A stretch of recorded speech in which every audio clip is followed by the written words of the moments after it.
In this video, I'm gonna teach you how to get a new social security card. It's a very easy process, so make sure to follow along. Acquiring a new replacement social security card is extremely simple. You will be able to get a replacement for a pre-existing card, or you can request a number for your first time. All of this can be done through the website at ssa.gov. So through a web browser on your computer or your phone, go to ssa.gov. When you arrive at this page, under number and card, you will find the two main options that I'm talking about. You will be able to choose replace card and then request number for the first time.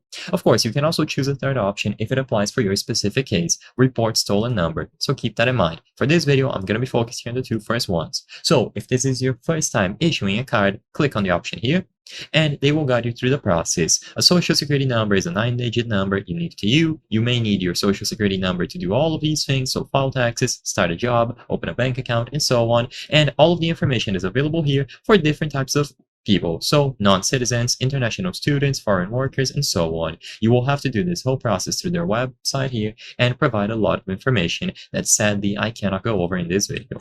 Now, if you choose the option to replace the card, then once again, you will be able to either call them or do the process fully online. By choosing the option to answer a few questions, you just have to answer them honestly and they will be able to assist you. So they are going to ask if you are a US citizen, if you have a US mailing address to receive the replacement card, if you have an expired driver's license or non-driver's state issue ID, and then you can just proceed. Eventually, you will get to this page where you can apply the changes that you need on the social security card. So if you changed your name, citizenship, date of birth, and so on, or if any of this information is wrong, make sure to address it here. Alternatively, take this option here, no changes needed, and you will be able to proceed. If you know your social security number, you just have to include it here, and the process will be sped up. But if you don't remember your social security number, then you will have to go to a physical location and make an appointment.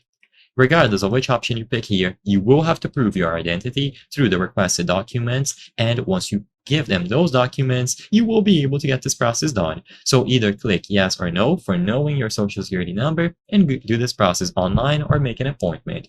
And eventually, you will receive the new social security card in person or through your mailing address. I hope I was able to help you on how to get a new social security card. If this video helped you, please be sure to leave a like and subscribe for more very easy tips. Thank you for watching.